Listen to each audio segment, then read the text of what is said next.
Good day, ladies and gentlemen, and welcome to the show on this September 23rd, 2022, a Friday. Thank you for tuning in. I'm glad to have you guys here. Now, I'm working to batten down the hatches because I got a hurricane coming right for me. Category 3 hurricane. Anyways, barreling down. It's going to hit tonight. And so I'm going to experience some wind, I guess. But listen, if I'm not on line doing a show, it means my power's been knocked out. So you know where I am. It means this just means my power's been knocked out. Anyway, listen. There's an awful lot going on in the world, and that's an indicator. There's a lot going on in the world. Where have all the ships gone? It says signs of a recession. No, I'm sorry. It's not signs of a recession. This is signs of a depression. We're on the front edge of a massive hyperinflationary depression that's just beginning. It says the image of the West Coast ports packed with ships and pictures of them stacked up just offshore vanished from the evening news. So where are they all gone? And does this mean that the supply chain is fixed? It appears that the post-COVID shipping glut is over, but this does not mean that the supply chain is fixed or that there will be shortages. What it means is nobody's buying hardly anything. And that's what it really means. It means that it's the same way with cars. They are repossessing cars I think, what was the number? Like 8,000 a day, I think it is, in the United States, repossessing these cars. And at the auctions, there's nobody buying them. And they're piling up. 8,000 a day, 8,000 a more. Now you get 16,000. 4 days goes by, you get 32,000 cars.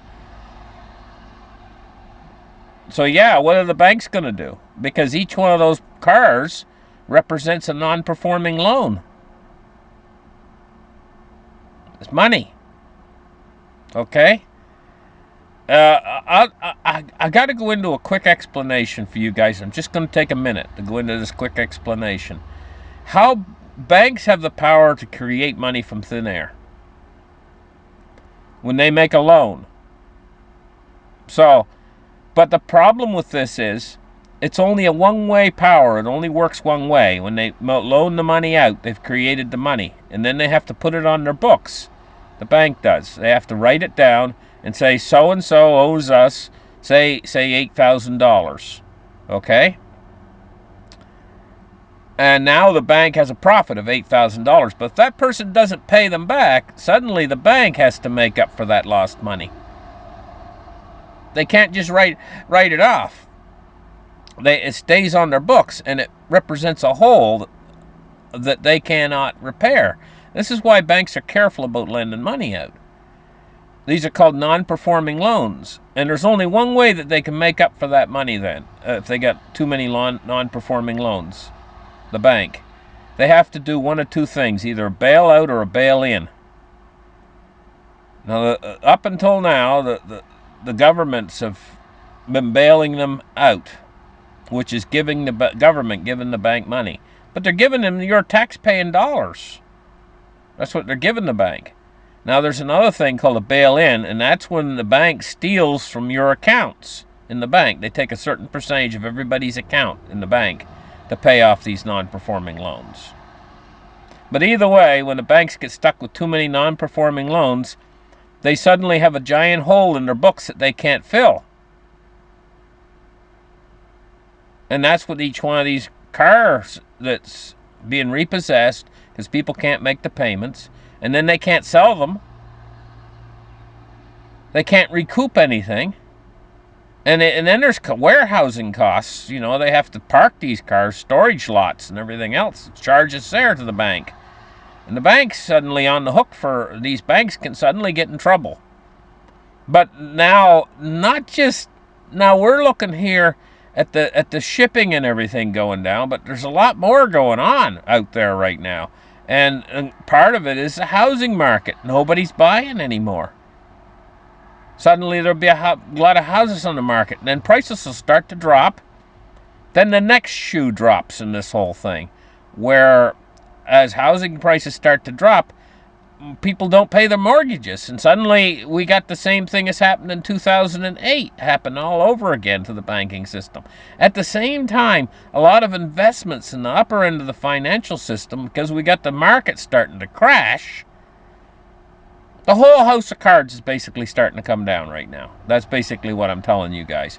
And a lot of it's hinged on the markets as well.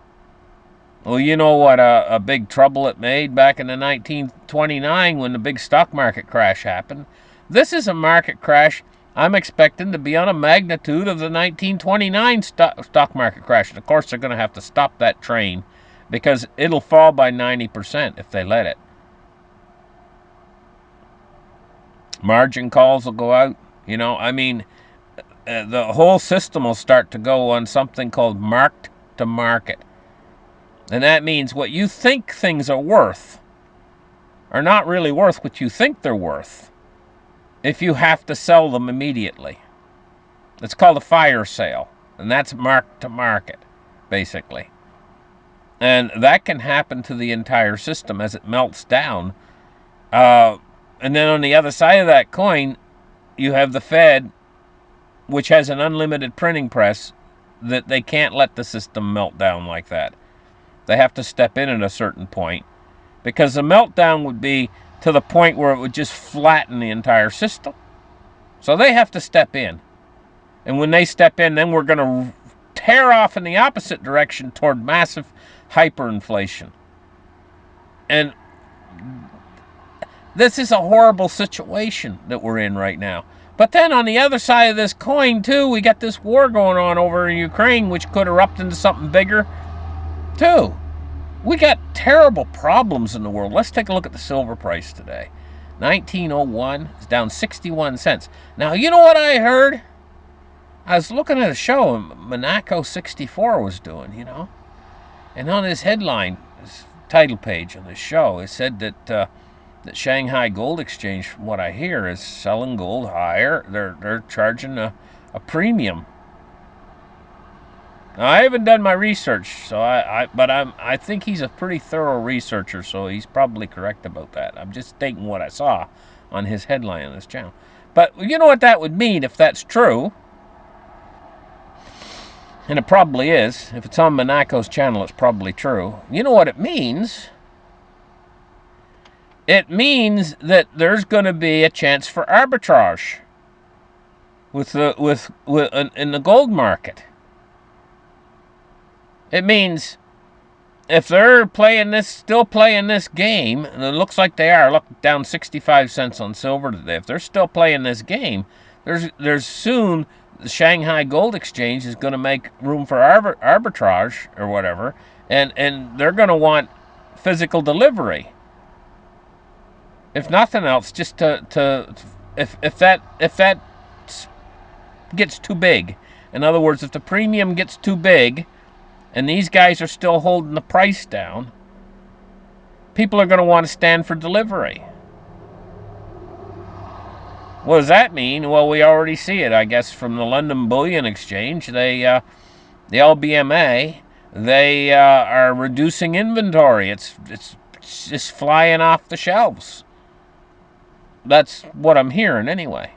You know, I think it was like 1,100.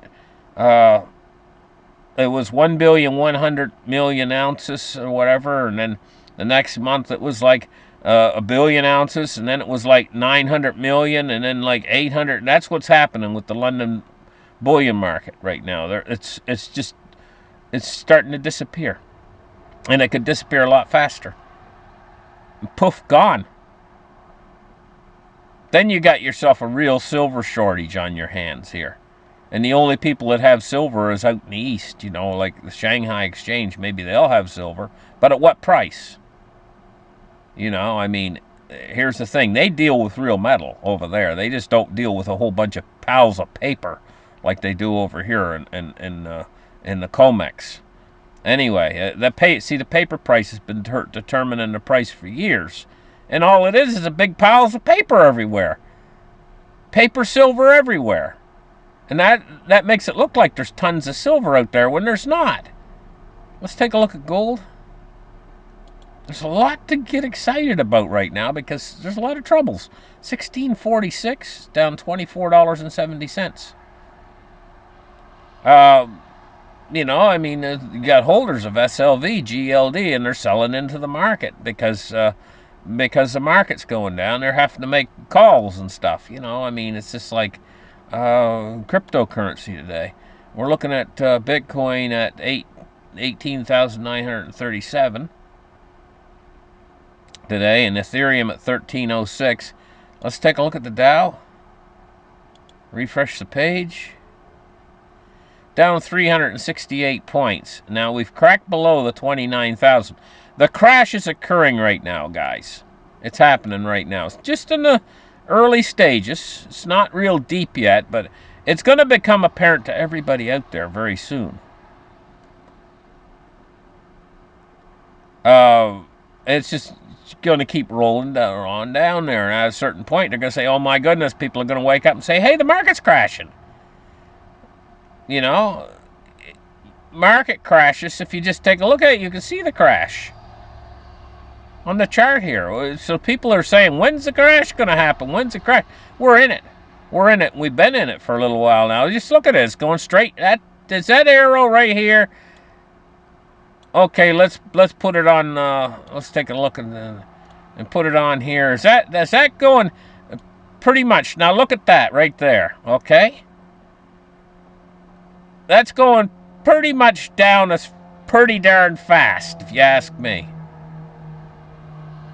That's what we're dealing with right now. So the crash is happening. It's happening in real time right now, right in front of your eyes. Just that market crashes take time. They're not one of these things where one day it's over. The market's crash. No, it plays out over a period of weeks, even months.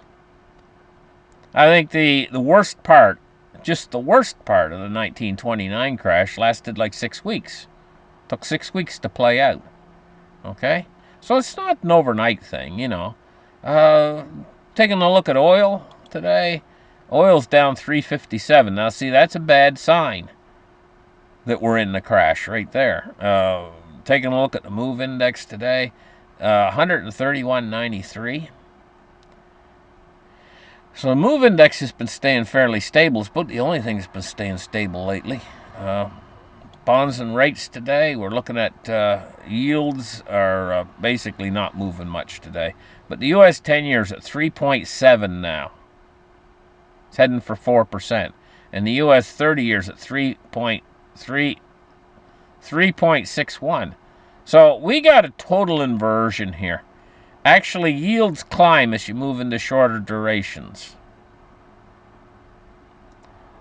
This is a sign more than just a recession. We're going into a depression. We're on the front edge. We're already in a recession, by the way. Technically, we're into a recession. They don't want to admit it, but we're in a recession already because we've had 2 quarters of negative growth already. But we're heading toward a depression. Okay, U.S. dollar index now. 112.23, and the dollar's rising. It's no surprise, you know. Anyway, listen, thank you guys for listening to my show. Like and subscribe. Lots of comments, guys, in the comment section because that helps the algorithm. Thumbs ups helps the algorithm too. And we'll catch you guys in the very next show. And listen, if I'm not around, it means my power's been knocked out. So, yeah. Gosh only knows. I'm just keeping my fingers crossed that this storm blows off to the east and doesn't do much damage here. Well, sometimes they do and sometimes they don't. Hurricanes are really tricky because sometimes a little hurricane can turn into a big storm, and sometimes a big hurricane can mount to not much. They're funny storms. Catch you guys in the next show. Bye-bye.